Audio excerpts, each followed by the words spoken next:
আরে দাঁড়া কই যেতেছ থাকেন যায় না থাকবো না। আরে কারণ কি তুই যাইবা কি দাঁড়া কি সমস্যা কি না আমি এভাবে থাকতে পারবো না, কারণ সব সময় খালি তুমি সুদ নিয়ে মানুষের সুদের উপরে শুধু মানুষের সাথে কথা বলো ফোনে সারাদিন 24 ঘন্টা তোমার সুদে সুদে সুদে, আমার কান ঝালাভালা হয়ে গেছে। কি হইছে আপনাদের সমস্যা কি হইছে ভাই বাড়িতে? আরে ভাই যে যাইবো গা আমার সংসার করতো না আমি কেনা যাইবো কি কেডা আপনার হইছে? আমার ওয়াইফ আপনার ওয়াইফ যাইবো কই? এই ভাবি বাড়ি চলে যাবো গা আমার ভাই আমি ওনার সাথে থাকবো না।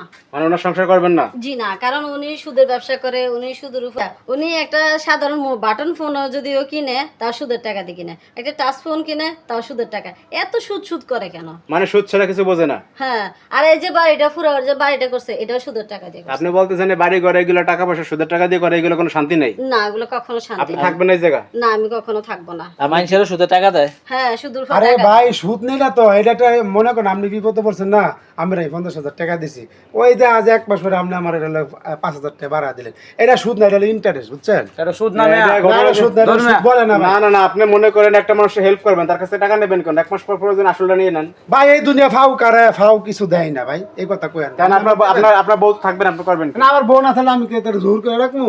আপনি সুদ ছাইড়ে দেন আপনি। ভাই আপনি আমার দিকে কি মনে করতে সুদ খেলে মনে হইতাছে? আমি 5,000 আপনি নামাজ কালাম পড়েন, আপনার মাথায় টুপি দেন, আপনি এগুলো কি করেন? আরে ভাই আপনি এই কথা কোন কা আরো বড় বড় টুপিওয়ালা নামাজিওয়ালা রাই যে হুজুরে যায় দেন যে সুদ খেয়ে মাই কেলাইতাছে যে বিদেশ থেকে হজ করে আইছে আর হতে গ্রামে পুরো সুদের ব্যবসা লাগাই দিছে কি ভাই আপনি বলে হজ করে এলেন এত সুদ খান গেলে তো তুমিও টিটু খাও আমি ফুরি মাছ আপনি পিছনে আছে আপনি তো বড় সুদ কো এটা তার বউ তো যায় না, তার বউ স্বর্ণ কিনতেছে এটা কিনতেছে ওইটা কিনতেছে এর ওনার তো বউর সমস্যা কি? শোনো, ওনার বউর সাথে আমার তুলনা দিয়ে লাভ নাই। ওনার বউ এসে টিকটক করে পাড়ায় পাড়ায় ঘুরে, আমি করি না। আমি 5 ওয়াক্ত নামাজ পড়ি আর আমি আল্লাহর ভক্ত, আমি ওই সুদের মুদের ব্যাপারে আচ্ছা আপনি বলতে আছেন যে এই যে সমাজে দেখা যায় যে আরো বড় বড় হাজি আছে 5 ওয়াক্ত নামাজ পড়ে টুপি পরে, এখন ঘটনা হইছে এদের বউ তো যায় না, এরা সুদ না খায়। না ভাই এরা আপনি সুদ যদি খায়, এগো বউ বাস্তবে যায় না। মানে সত্যি দেখতেছেন আমি হনে দেখাম আপনারে না না, আর আপনার প্রশ্ন হইছে এরা সুদ খায়, এগো বউ তো যায় না না। আমার বউকে লেগে যাবে আপনার বউ যাবে, আপনার বউ তো আর 8-10 জন বউর মতো না, সে তো পরকালের চিন্তা করতে আছে। এইবারে বৈশাখে মনে করেন সুদ খাইলো, ভালো মন্দ পড়লো, গহনাগাটি পড়লো, কিন্তু পরকালে যে এইগুলাতে সে কিছুই লগে পাইবো না, এটা তো হের ভিতরে উপলব্ধি হয়েছে। আপনি এটা কি না করবেন? ওইসে ঠিক আছে ভাই আমি যেটা করি ভাই এটা আসলে শোধ না ভাই, এটা সাধারণ একটু ইন্টারেস্ট এটা আমার দেয় আর কি এখন উপকার আমার ইসলাম ধর্মে আছে কি আপনার সুদ হচ্ছে হারাম। হারাম জিনিসটা আপনি জানেন শুনে কেন করবেন? ভাই তাই সুদ না? হারাম ঠিক আছে যে ব্যাংক ব্যালেন্স যে করছে মানুষ কোটি কোটি টাকা লোন নেয় এর আগে সুদ নেয়। মানুষের সাথে তুলনা করেন কেন?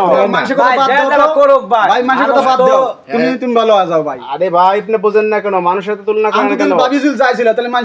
মানুষে একটা জিনিস করবে দেখে আপনার করতে হইবে, তার মানে তার মধ্যে আপনার মধ্যে পার্থক্য থাকলো কি? এই জিনিসটি তো মানুষের গ্রামের সমাজের মানুষ শুনুন বোঝে না। ভাইয়া, ও কখনো ভালো হবে না আর ওর সাথে আমি থাকবো না। না, না। আর আমি যদি আজকে মরে যাই আমি কিছু নিতে পারবো না, বর এই গোর এগুলো কিছু নিতে পারবো না, শুধু সাদা কাপড় ছাড়া, ঠিক আছে? তো উনি ওনার মতন থাকুক, ওনার সুদ নিয়ে থাকুক, আমি চলে যাবো। আচ্ছা শোনেন, এখন এই যে আপনি একটা তুলনা যে করলেন যে ভাই অমুকে করে আর আমি করলে সমস্যা কি? অমুকে করে আপনিও যদি করেন তাহলে আপনার মধ্যে তার মধ্যে পার্থক্যটা থাকলো কি, তাই না? ভাই আমি তো করি সাধারণ ভাই, এটা তো বড় ধরনের কিছু না ভাই আমি আমরা জিগান বুঝাইতে পারবো না আমরা উনি ভাই। ভালো আপনি ভাই শুনেন, আপনি আপনার মতো বেড়ায় যে মেয়ে একটা বউ পাইছেন মেয়ে কপা আলাম নেই এরকম বউ কয়টা না পায় নামাজ তুমি তো মাথাতে দেবো আমি বলি শোনেন, এইরকম বউরা যদি প্রত্যেকের স্বামীর এইরকম শাসন করতো তাইলে কিন্তু এই সুদ সমাজে থাকতোই না, তাহলে থাকতোই না সমাজে। না। এখন ঘটনা হচ্ছে কোন বউরা তো এগুলো করে না।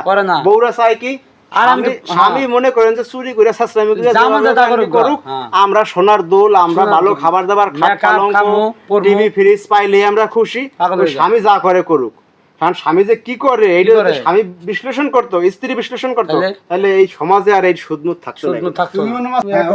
এটা যদি সমস্যা জান এটা আমি করলাম আজকে পর থেকে আমি কারো 1 টাকা দিব ভাবি থাকেন আর ভাই করবে না, ভাই যদি করে আমার কাছে আবার জানাবেন। আচ্ছা উনি একটা সুন্দর কথা বলছে যে আজ পর থেকে প্রয়োজনে মানুষের উপকার করবে না। তাই তো করব না, কারণ মানুষের উপকার করে লাভ কি? মানুষ মনে করেন 1 মাসের জন্য টাকা নিয়ে ফোন ধরবে না, 6 মাসে ফোন ধরবে না, জিনিসটা বুঝুন।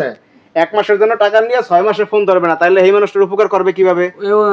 এই জন্যই তো বাধ্য হয়ে মানুষ সুদে টাকা দেয়। এই যে চিন্তা করেন এর আগে আমি একজনকে 50,000 টাকা দিছি, কইছে যে 15 দিন পরে দিব, 6 মাস হয়ে গেছে আর আমি খুঁজে পাই না। একদিন আমার আমি আর দেখছি ওই কিন্তু ধান খেত দায়িত্ব গেছে সড়ক থয়া, তাহলে কোন মানুষের আমি কেমন টাকাটা হলাদ দিব? এর চেয়ে একটা কাজ করেন, আপনি কোনো মানুষের উপকার করাই দরকার নেই আপনার। না করবো না তো। তাইলে আপনার সুদ খাওয়া হইলো না, আপনি আপনার মতো করে থাকবেন, আল্লাহর নাম নেবেন, ভালো থাকবেন। ঠিক জান আছে জান বউ না ঘরে জান, জান, বউ না ঘরে যান। জান ভাই জান আর মানুষের টাকা দেবেন না। না দিব না। আমি একবারে বাদ দিয়ে দিছে।